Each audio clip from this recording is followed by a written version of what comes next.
함께 말씀 보도록 하겠습니다. 오늘 말씀은 출애굽기 28장 15절부터 43절까지 말씀인데요. 본문이 조금 긴 관계로 29절부터 43절까지 말씀만 보도록 하겠습니다. 출애굽기 28장 29절부터 43절까지 말씀입니다. 제가 봉독하도록 하겠습니다. 아론이 성소에 들어갈 때에는 이스라엘 아들들의 이름을 기록한 이 판결 흉패를 가슴에 붙여 여호와 앞에 영원한 기념을 삼을 것이니라. 너는 우림과 둠밈을 판결 흉패 안에 넣어 아론이 여호와 앞에 들어갈 때에 그의 가슴에 붙이게 하라. 아론은 여호와 앞에서 이스라엘 자손의 흉패를 항상 그의 가슴에 붙일지니라.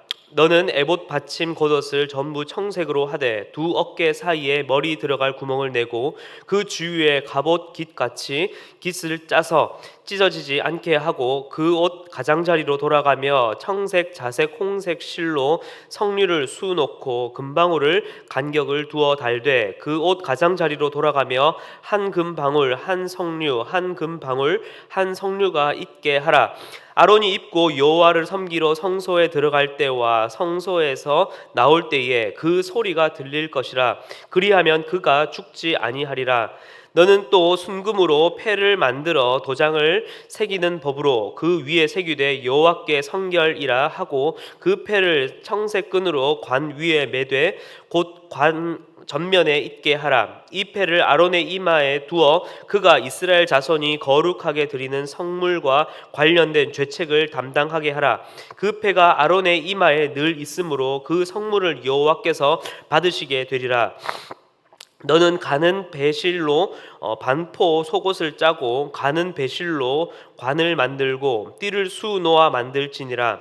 너는 아론의 아들들을 위하여 속옷을 만들며 그들을 위하여 띠를 만들며 그들을 위하여 관을 만들어 영화롭고 아름답게 하되 너는 그것들로 내 형 아론과 그와 함께한 그의 아들들에게 입히고 그들에게 기름을 부어 위임하고 거룩하게 하여 그들이 제사장 직분을 내게 행하게 할지며 또 그들을 위하여 배로 속바지를 만들어 허리에서부터 두 넓적 다리까지 이르게 하여 하체를 가리게 하라. 아론과 그의 아들들이 회막에 들어갈 때에나 제단에 가까이 하여 거룩한 곳에서 섬길 때에 그것들을 입어야 죄를 짊어진 채 죽지 아니하리니 그와 그의 후손이 영원히 지킬 규례니라. 아멘.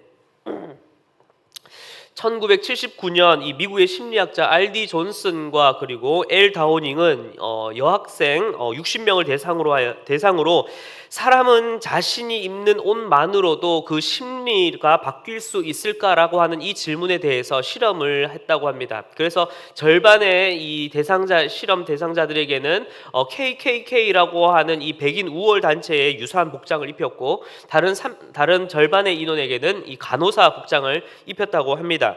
그래서 그들에게 질문을 던지고 그에 대한 대답에 대한 어떠한 진위 여부를 따지면서 실험의 결과를 도출했는데 결과적으로 자신이 입은 옷에 따라 행동이나 심리가 달라진다고 합니다. 그리고 이것을 제복 효과라 합니다. 즉 자신의 성격, 기질, 능력에서 어느 정도의 차이는 있겠으나 어떠한 제복을 입느냐에 따라 때로는 자신의 부족한 능력이나 재능 그리고 결여된 자신감이 도리어 극대화될 수 있는 것이고 반대로 또 어떠한 제복을 입느냐에 따라 가지고 있었던 좋은 능력과 또한 그 자부심마저도 줄어들 수 있다고 합니다.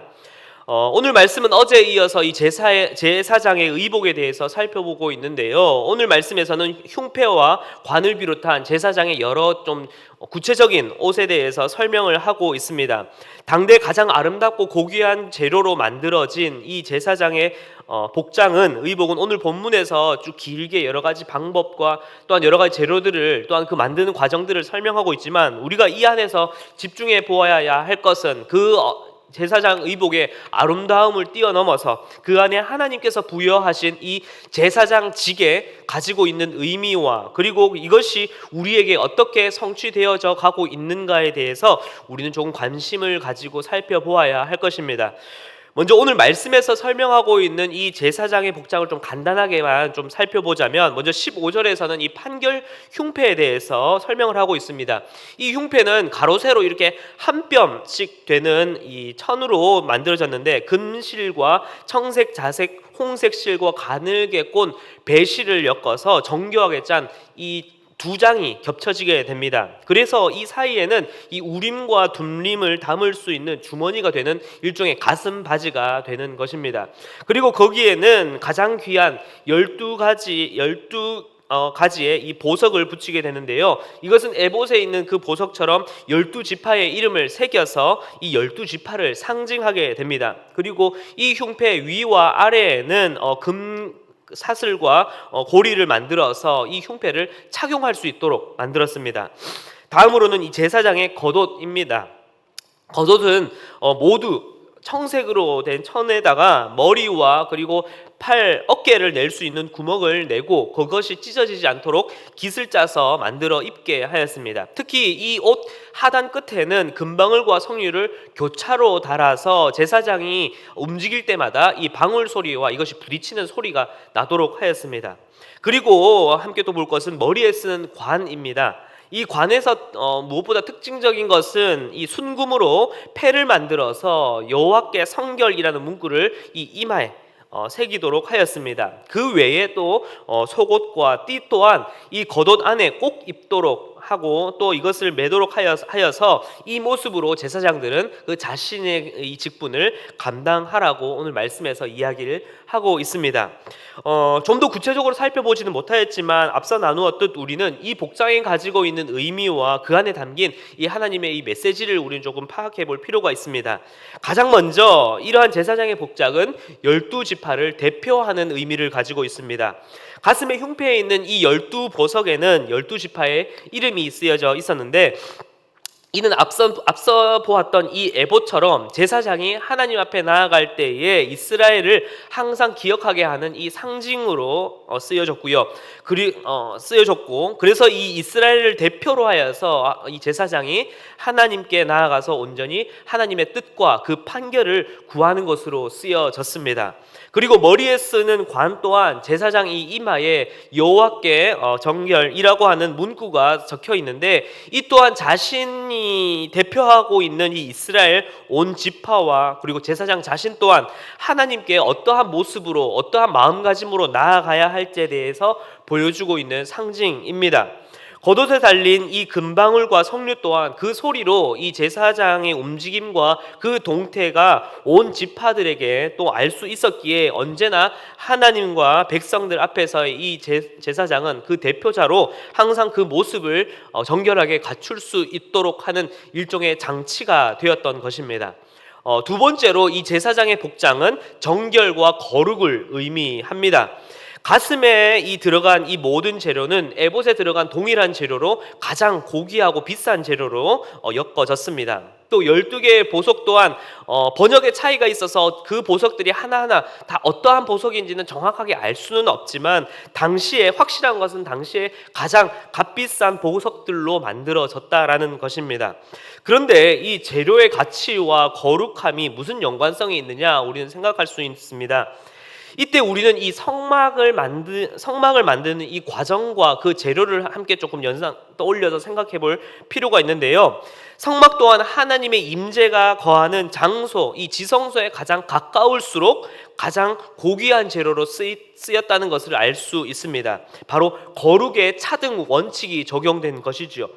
그래서 이 제사장의 복장 또한 이 거룩의 차등 원칙이 적용된 것이라 할 수 있습니다. 이것은 비쌀수록 거룩하다라고 하는 것이 아니라 하나님께 더욱 가까이 나아가는 것일수록 더욱 구별되고 더욱 가치 있는 것으로 드리고 또 그것이 더욱더 정결하고 깨끗한 마음과 그 중심을 담아 드린다는 의미를 말하고 있는 것입니다. 마치 이 다른 지파보다 레위 지파가 그리고 레위 지파 그 중에서도 이 제사장들이 더욱 구별되는 것처럼이고 또 성막에 가장 가까운 곳에는 제사장과 이 레위 지파가 머물러 있는 것처럼 이렇게 생각해 볼 수, 이 거룩의 차등 원칙을 생각해 볼 수 있습니다.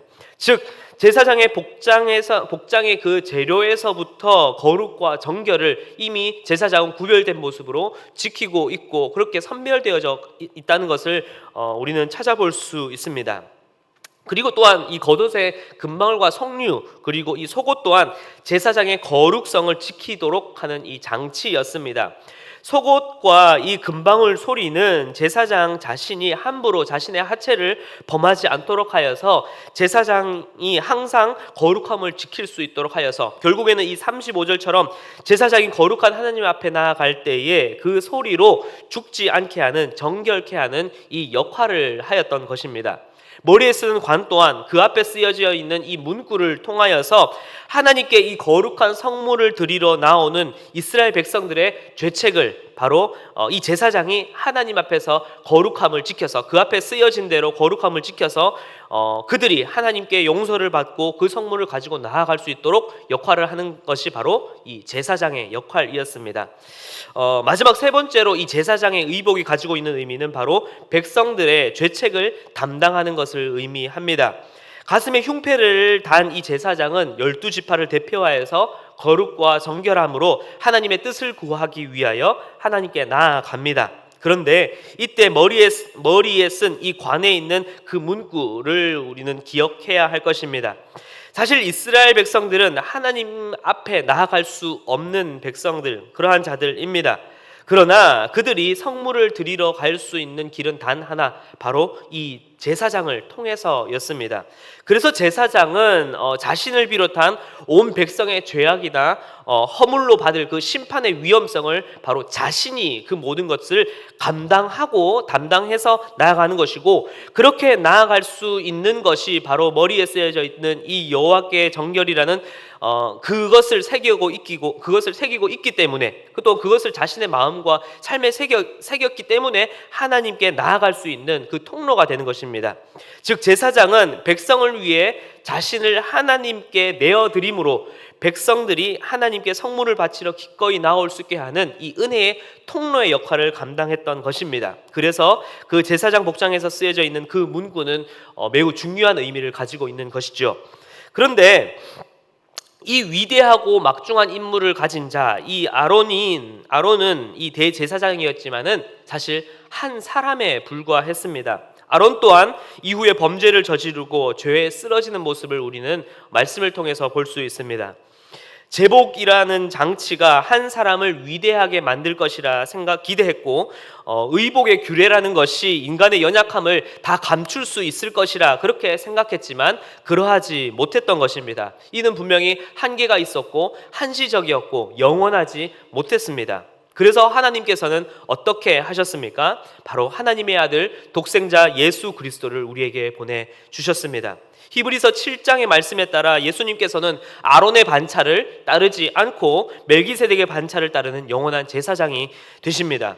그리고 결국 예수님께서는 그 어떠한 율법과 규례, 어떠한 의복의 규례에 매이는 것이 아니라, 또한 그것을 보여주기 위함이 아니라 오직 예수 그리스도 그분 자체가 우리가 죄된 우리가 하나님께 나아갈 수 있도록 바로 우리의 모든 죄를 단번에 담당하시는 대제사장이 되셨던 것입니다. 그렇다면 우리가 붙잡아야 할 것은 무엇일까요? 구약의 옛 언약과 율법의 그 제한적이며 한시적인 그 규례를 따르며 그 안에 매여 있는 자가 아니라 바로 새 언약이 되셔서 우리의 영원한 큰 대제사장이 되시는 하나님의 아들 예수 그리스도, 바로 그분을 우리는 우리의 삶 속에서 그 믿는 도리를 다하여 굳게 붙잡고 나아가야 할 것입니다. 말씀을 마무리하겠습니다. 세상 속에서 우리는 수많은 의복들을 입게 됩니다. 가정에서, 또한 직장에서, 그리고 돈을 버는 자리, 성공을 추구해야 하는 자리에서 때로는 양복으로, 때로는 자신의 맡은 직 위의 자리에서 우리는 그 옷을 입게 됩니다. 그리고 그 자리에서 입는 우리는 그 의복이 때로는 좋든 싫든 어떻게 해서든 거기에 우리는 우리의 마음과 인생의 사활을 맡기고 우리는 그렇게 살아가는 존재입니다. 그리고 그것이 마치 나의 연약함, 나의 물질의 부족함, 나의 성공의 결여를 다 채워줄 수 있을 것이라 우리는 그렇게 좋든 싫든 간에 그것에 우리는 마음을 두고 살아갑니다. 그러나 그것이 우리의 모든 것을, 우리의 영혼을 다 채워주지 못했습니다. 그 세상의 것들은 한시적이고 영원하지 못하고 도리어 심판 앞에 우리의 죄의 무게만 더할 뿐이었습니다. 그렇다면 죄인된 우리가 가지고 있는 이 죄의 문제를 이겨내기 위해 우리는 무엇을 입어야 할까요? 히브리서 10장 19절과 20절에는 이렇게 말하고 있습니다. 마지막으로 말씀을 읽어드리겠습니다. 그러므로 형제들아, 우리가 예수의 피를 힘입어 성소에 들어갈 담력을 얻었나니 그 길은 우리를 위하여 휘장 가운데로 열어놓으신 새로운 살 길이요, 휘장은 곧 그의 육체니라. 아멘. 사랑하는 성도 여러분, 오늘 하루 이 말씀처럼 우리는 더 이상 세상이 나에게 요구하고 있는, 세상이 나에게 맞추어 주고 있는 그러한 의복과 그러한 규례와 그러한 세상의 법칙을 따라 그것에 우리의 옷을 입는 것이 아니라 우리는 오직 예수 그리스도를 힘입어 온전히 우리가 믿는 그 도리를 다하여 주께서 우리에게 보여주신 그 소망을 향하여 믿음으로 전진해 나가시는 우리 모든 성도님들의 삶이 되길 간절히 기도드립니다. 이를 통하여서 온전히 오늘 하루 마주하는 모든 삶 속에서도 세상의 것을 추구하는 것이 아니라 오직 예수 그리스도만을 바라보며 그분만을 힘입어 매 순간순간 승리하며 나아가시는 우리 모든 성도님들의 삶이 되길 간절히 기도하겠습니다.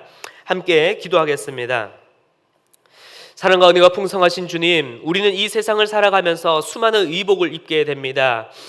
가정에서의 그 정체성으로 가져야 할 나의 의복의 모습들, 또한 직장에서 돈을 벌어야 하며 세상에서 남들보다 좀 더 성공을 취해야 하며 또한 더 높은 자리, 더 높은 고지를 향하여 달려가야 하는 우리의 인생의 의복들을 우리는 날마다 그렇게 입고, 때로는 그것이 좋든 싫든 간에 어떻게 해서는 우리는 이곳에서 인생의 사활을 걸려고 그렇게 달려가는 존재들입니다. 주님, 그러나 그곳에 진짜 행복과 진정한 만족과 진정한 영혼과 구원은 없었음을 주님 고백합니다. 이제는 사라질 것에 우리의 모든 것을 거는 것이 아니라 진정으로 우리가 입고 취해야 할 것은 바로 오직 예수 그리스도 그 보혈을 힘입어 그것을 취하여 믿음으로 살아갈 수 있는, 그렇게 이 세상을 온전히 믿음의 도리를 굳게 붙잡고 그 소망을 향하여 살아갈 수 있는 우리 모든 성도님들의 삶이 될 수 있도록 주여 붙잡아 주시옵소서. 오늘 하루 또한 우리는 예수 그리스도의 그 이름을 붙잡습니다. 그 이름을 힘입어 나아가길 원하오니 주님, 오늘 하루도 우리와 함께하여 주시옵소서. 감사를 드리며 살아계신 예수 그리스도의 이름으로 기도드렸습니다. 아멘.